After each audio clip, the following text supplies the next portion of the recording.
Ya. Queremos dar inicio a este primer encuentro que vamos a tener de una seguidilla de estudios bíblicos que están contenidos dentro de la materia Teología Bíblica número 1.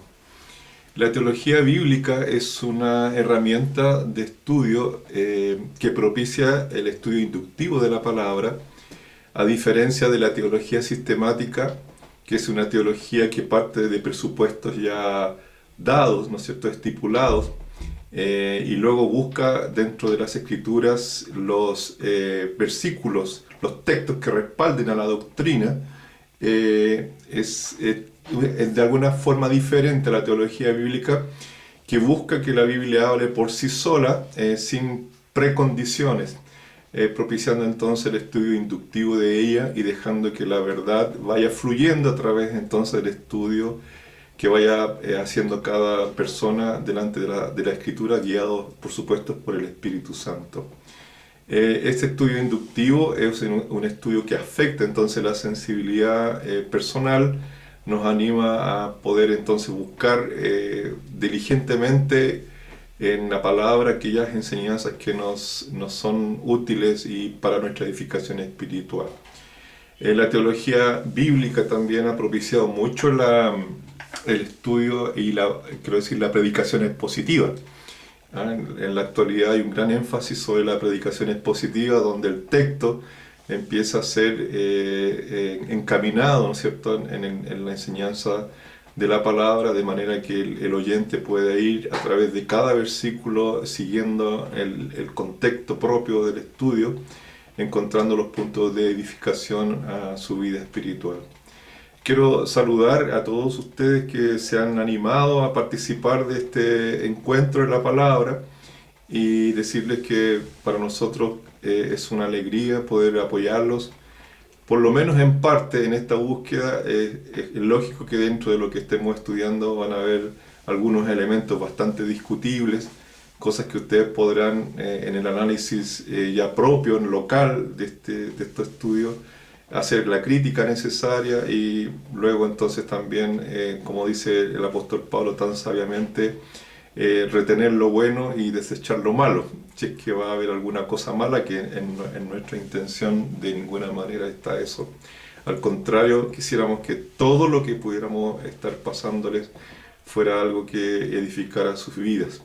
Durante las próximas semanas vamos a ir entonces mostrando un video semanal que usted podrá verlo continuamente, todas las veces que quiera, y si hay algo que le va a edificar, entonces efectivamente adóptelo para su vida y deje que el Señor venga y sea su edificador espiritual por medio de su palabra. Entonces comenzamos el estudio de Teología Bíblica 1, que va a contener varias doctrinas fundamentales de la Escritura, y vamos a comenzar entonces con lo que hemos llamado la salvación en Cristo, esa doctrina fundamental que tiene que ser la base, ¿no es cierto?, la zapata, que donde el fundamento cristiano esté puesto, porque si no hay claro la salvación, si no tenemos cierto el hecho de que hemos sido salvos, entonces no va a servir de mucho estar estudiando otro tipo de doctrinas. Por eso que hemos comenzado por lo que creemos debe ser el principio. Yo podría preguntarles a ustedes acerca de algún atributo de Dios y rápidamente, con certeza podrían responderme: bueno, Dios es justo, Dios es santo, es eterno, es todopoderoso, es omnisciente, omnipresente, y así por delante. No sería difícil que pudiéramos mencionar lo que son los atributos de Dios. De nuestro vocabulario cristiano podemos mencionar palabras como Cristo, Dios, juicio final, salvación, pecado, redención, justificación, y así una serie de conceptos que son propios de nuestro lenguaje cristiano, y no nos es difícil poder entonces mencionarlos. Incluso podemos nosotros declarar estas palabras, estos conceptos dentro de personas que no son creyentes, y ellas no se van a molestar por nosotros mencionarle el nombre de Dios, de Jesucristo, lo que es el pecado, estas expresiones que son propias de nuestro lenguaje. pero sin duda la molestia va a aparecer cuando intentemos explicar qué significan estos conceptos bíblicos y de qué manera estos conceptos atañen a cada persona cuando los definimos según lo enseñan las Escrituras. La necesidad elemental es entender lo que decimos, cuáles son los alcances de las doctrinas bíblicas, porque solo enunciarlas no es suficiente si queremos que nuestra predicación sea fructífera. Esta intención que tenemos con este estudio de poder colocarle carne al concepto, que puede haber en cada uno de nosotros una cosa más amplia respecto a cosas que a veces nosotros mencionamos y que no obedecen el oyente no capta el contenido necesario que le permita entonces discernir cuál es la enseñanza propiamente bíblica. La Biblia tiene un asunto central que la recorre de principio a fin. Este asunto es Dios, quien por su propia iniciativa participa en la historia humana. Eso es lo que las Escrituras nos muestran. Es Dios participando en la historia humana, en la construcción de la historia de la humanidad, no solo en el aspecto creativo, sino también en la edificación espiritual, moral, ética y social de la sociedad humana. Y en esta acción histórica de Dios, Él se preocupa de revelar a los hombres su obra y también su propósito. Este propósito es el plan redentor que busca salvar entonces a cada persona, a cada hombre, una salvación que se devela progresando en su alcance y contenido a través de sus páginas, como la luz de la alborada hasta alcanzar el mediodía. Entonces, todas las doctrinas bíblicas tienen su cierne, su inicio en el Génesis, y todas ellas van entonces progresivamente revelándose, ¿no es cierto?, ampliando su luz a través de las páginas de la Escritura hasta llegar al Nuevo Testamento y luego entonces finalizar con lo perfecto que está en Cristo Jesús, su plena victoria sobre toda la historia humana que está revelado en el Apocalipsis. Dice el Salmo 24, 1 y 2, del Señor en la tierra y su plenitud, el mundo y los que en él habitan, porque Él la fundó sobre los mares y la afirmó sobre los ríos. Eso está en el Salmo 24, 1 y 2. Lo que afirma este texto es que todo el universo, la tierra y sus habitantes, son patrimonio de Dios. ¿Por qué? Porque Él le ha dado origen a todo. No solo eso, no solo le ha dado origen a todo, sino que Él continúa cuidando de toda su creación, sustentándola con su poder. En las Escrituras vemos a Dios cuidando y restaurando todas las cosas. Si vamos desde el Génesis, cuando vemos al Espíritu Santo moviéndose sobre la faz de las aguas, poniendo orden sobre un mundo desordenado y vacío, y luego entonces vamos por la Escritura y llegamos al Apocalipsis, vemos al mismo Señor actuando sobre el planeta, restaurando y dando origen a un nuevo cielo y a una nueva tierra. Entonces tenemos que este axioma, que solamente quien es dueño de todo tiene la autoridad para restaurar lo que es su propiedad. Eso es un principio y un axioma que debemos asumirlo en este estudio, que solamente quien es dueño de todo, como ya la palabra lo menciona, no solo en el Salmo 24, sino hay innumerables textos que mencionan entonces la paternidad, el patrimonio de Dios sobre la humanidad. Entonces, como Él es dueño de todo, entonces Él tiene el poder y también la capacidad de restaurar lo que es su propiedad. Y notamos entonces que por encima de la restauración de la naturaleza, que Dios quiera salvar y restaurar su creación, el gran propósito de Dios es poner en orden el universo interior del hombre. Restaurar el alma herida por el pecado para que ésta cumpla el propósito por la cual fue creado. Los alcances de esta salvación se reconocen paulatinamente a través de los siglos, desde las penumbras hasta llegar a la plenitud de la luz en Cristo, el Salvador del mundo.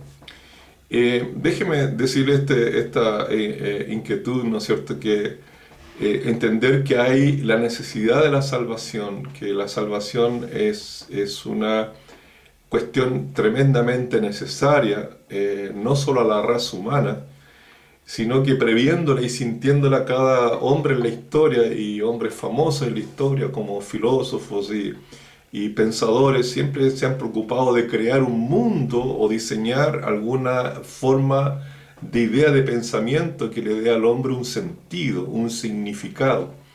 O sea, la realidad del vacío humano no es una cosa que es solamente reconocida por el mundo cristiano y por la Biblia, sino también por el pensamiento humano que reconoce entonces que el hombre, en el estado que él está, necesita de alguna forma una nueva realidad, una nueva dimensión, un nuevo mundo al cual debe hacer parte. Y nosotros estamos viviendo en una época donde efectivamente estamos mirando las propuestas increíblemente radicales en la idea de crear un nuevo mundo donde el hombre pueda ser salvo de su historia, creando una nueva historia y un nuevo hombre, cuestión que justamente ya la anticipa la palabra del Señor y que lamentablemente ese nuevo mundo, esa nueva visión progresista, entre comillas, que se le ofrece al mundo, no lo está llevando realmente a lo que es el cumplimiento del propósito de Dios, no está salvando al hombre, al contrario, lo está conduciendo hacia una situación de caos aún mayor.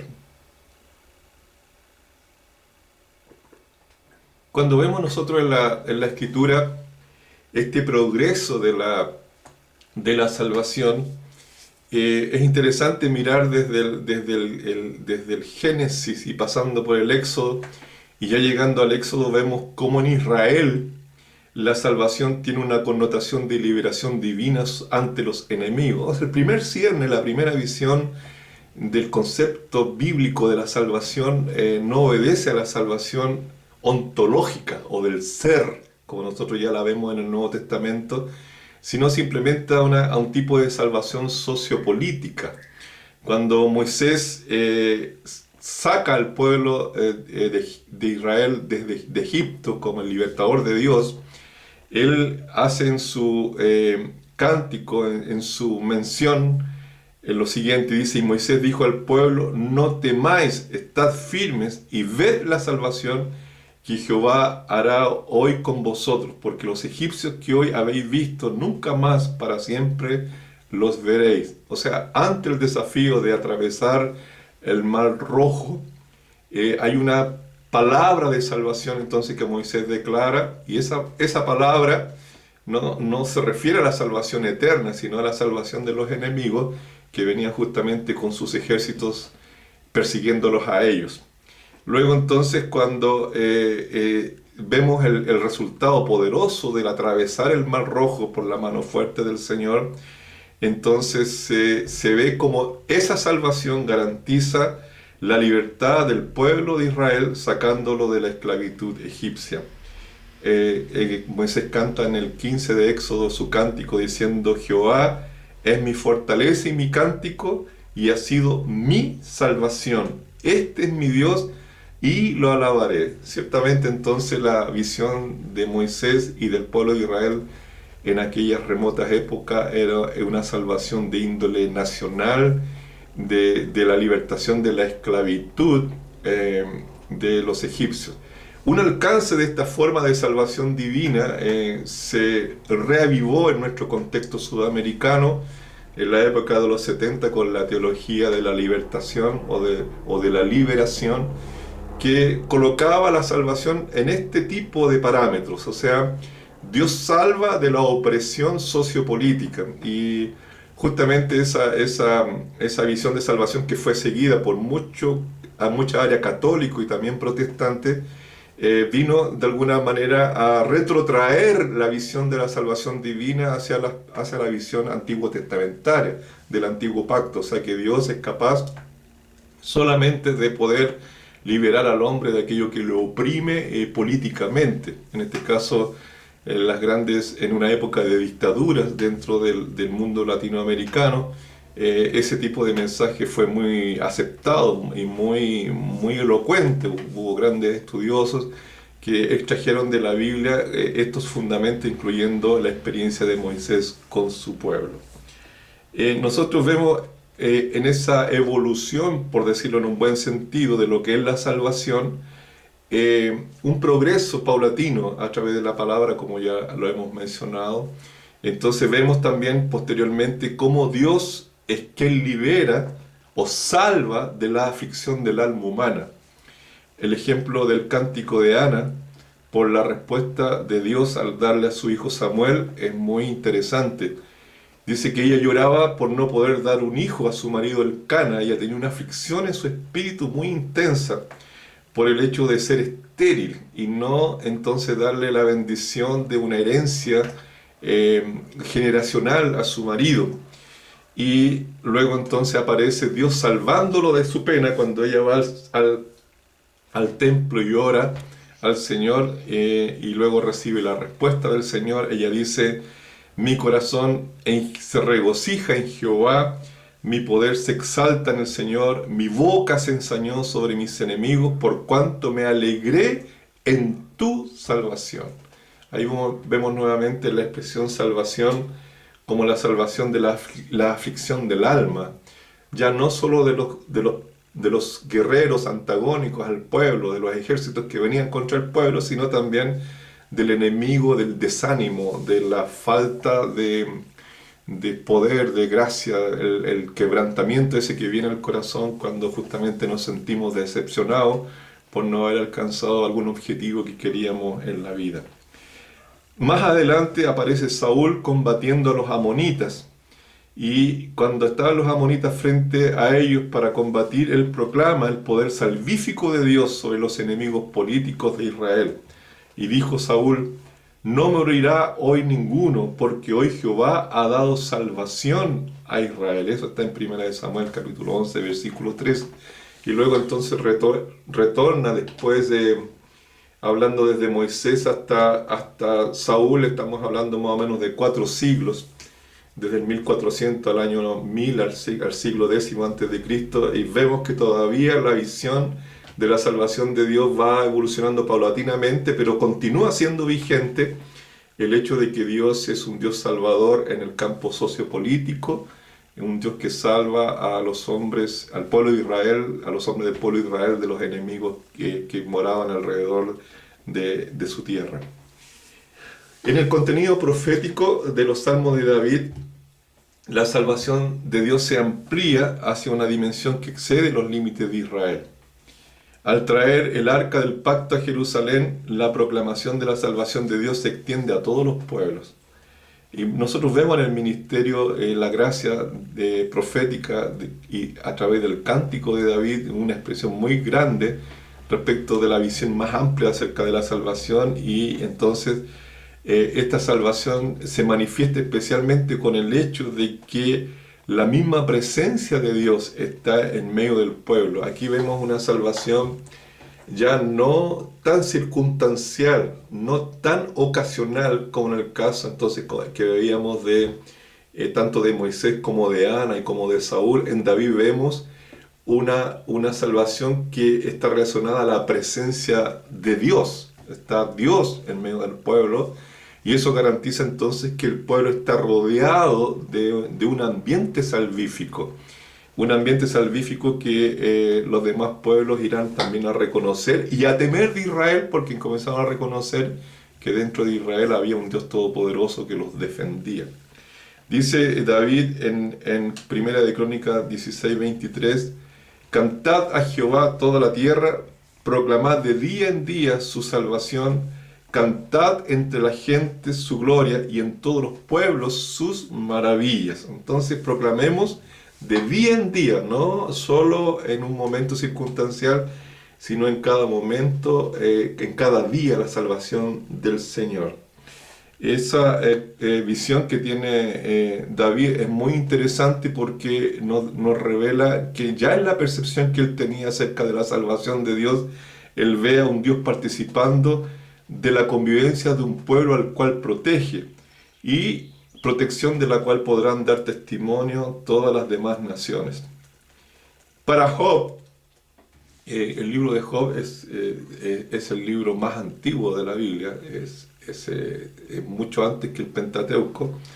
Eh, Job, en la experiencia de Job, revela un Dios que se presenta de una forma muy, muy potente. Hay una cosa muy fuerte respecto de la imagen del conflicto de Job con la idea de un Dios que trabaja tanto celestialmente como terrenalmente y que tiene la visión del ser humano tanto en los niveles espirituales como también en los niveles terrenales. O sea, los primeros pasajes cuando aparece Dios lidiando con sus hijos espirituales, en este caso con los ángeles, y entre ellos venía también Satanás, y luego entonces también terrenalmente con Job y sus amigos vemos entonces a un Dios participando no solo de la historia terrenal, sino también gobernando en los cielos. Para Job, Dios es quien defiende la integridad del hombre justo.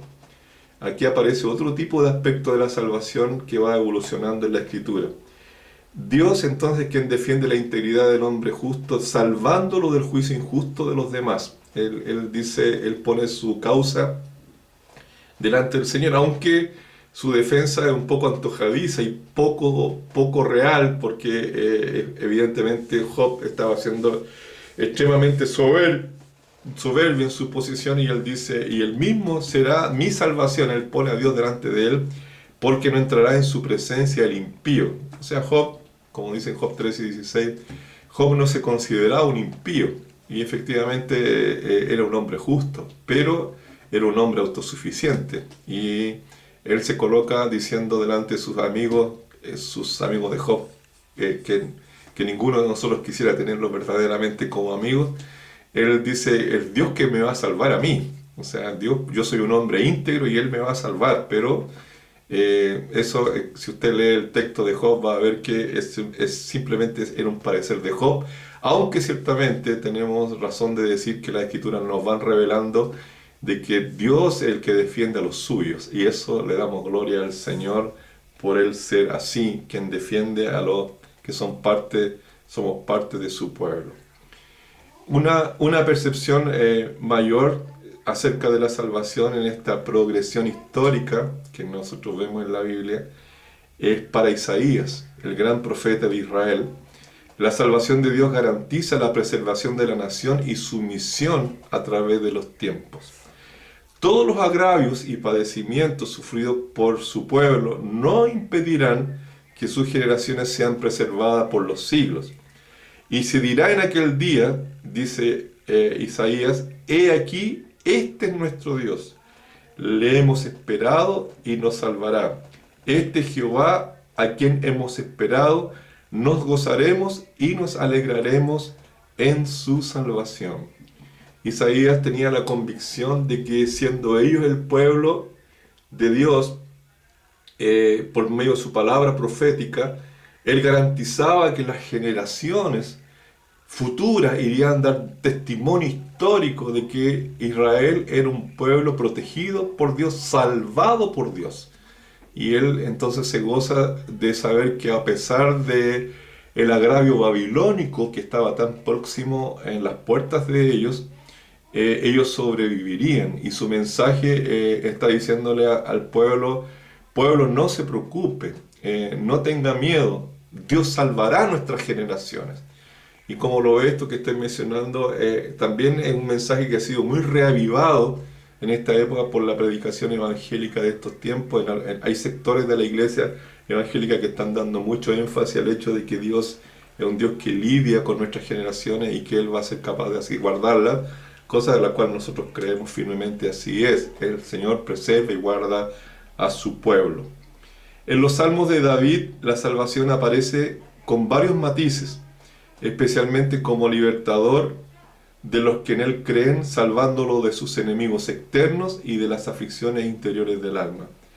Dice David, Jehová es mi luz y mi salvación, ¿de quién temeré? Jehová es la fortaleza de mi alma, ¿de quién he de atemorizarme? Eso está en el Salmo 27:1. O sea, si el Señor está conmigo, Él es mi salvación. Yo puedo estar siendo rodeado de enemigos. Saúl puede estar mandando su ejército para querer matarme, pero ¿de quién he de atemorizarme si Dios está conmigo? Luego entonces dice en el Salmo 42:5, ¿por qué te abates, oh alma mía, y te turbas dentro de mí? Espera en Dios, porque aún he de alabarle, salvación mía y Dios mío. Esa visión entonces de Dios ser el salvador de tu decaimiento espiritual, de tu abatimiento, es una cosa que se nota muy fuertemente en las palabras del rey David. Él dice, yo no tengo por qué permitir que mi ser interior se abata teniendo un Dios poderoso que es capaz de guardarme de mis enemigos y también de dar fuerza, de ánimo, de gracia en su poder.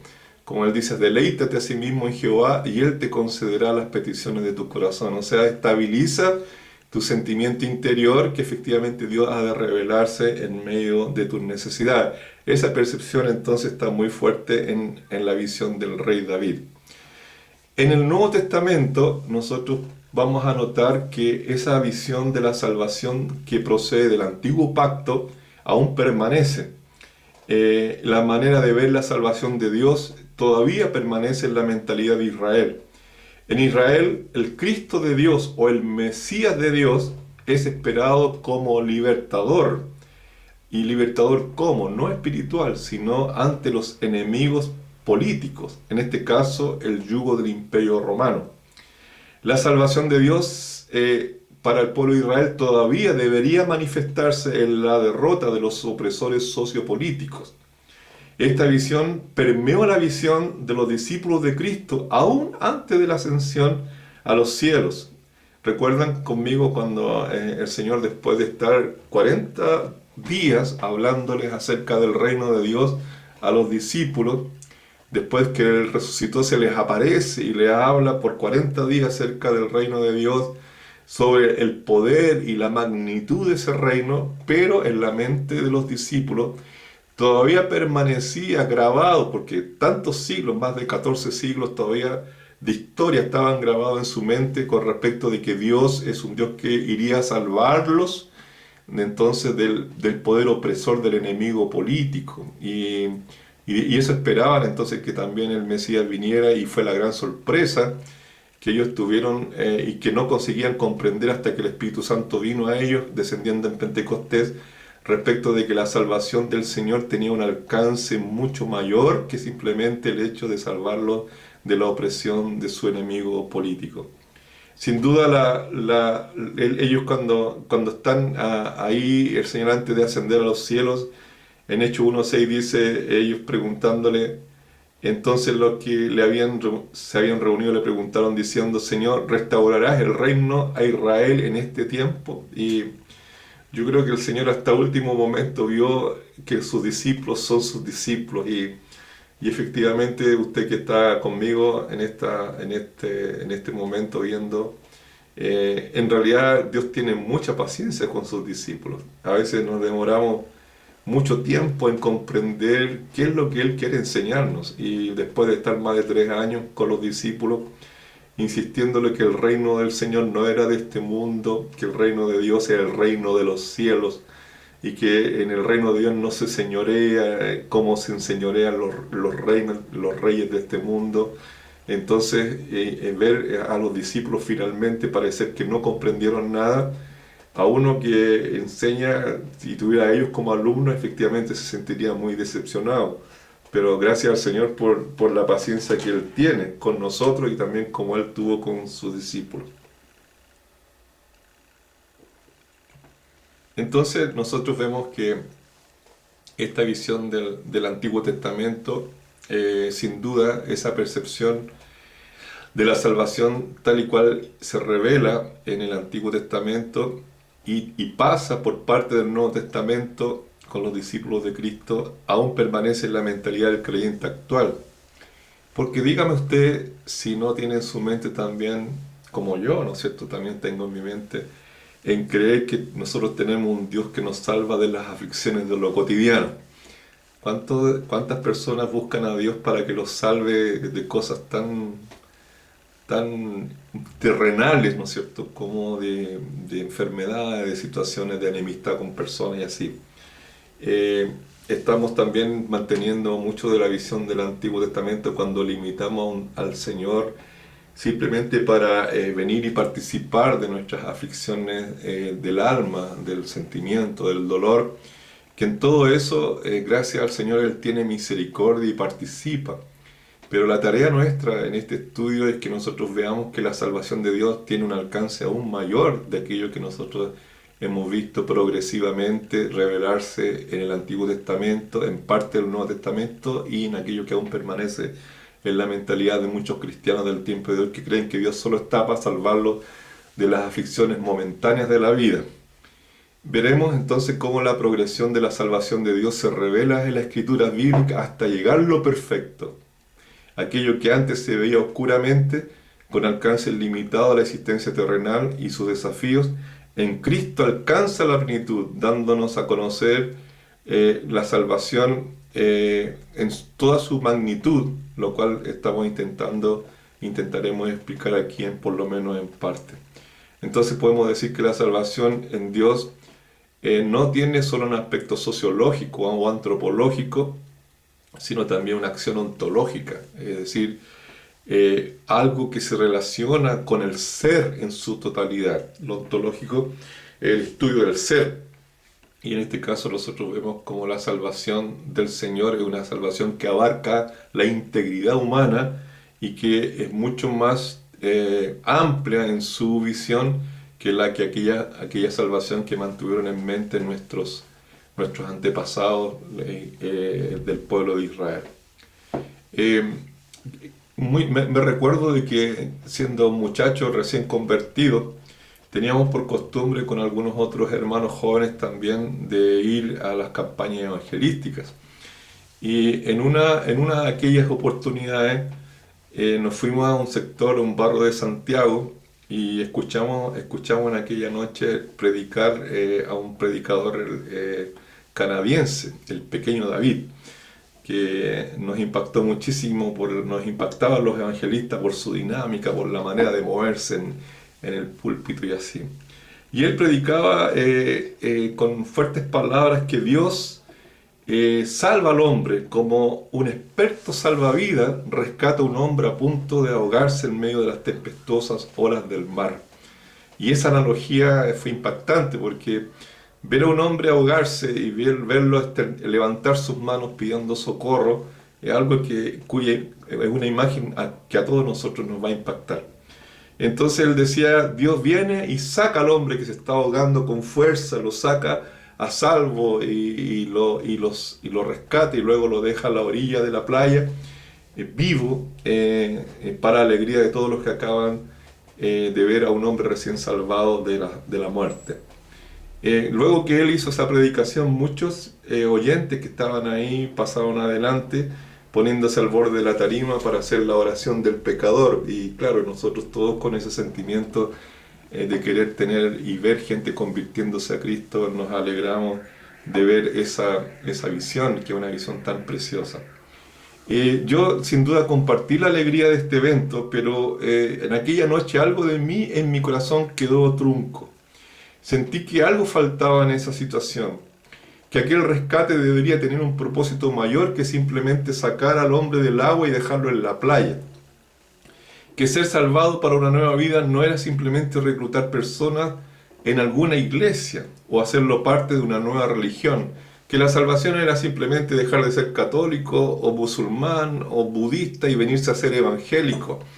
Que la salvación tenía un alcance mucho mayor y supuse que para llegar a comprender lo que significaba esa decisión iría a necesitar mucho más que haber pasado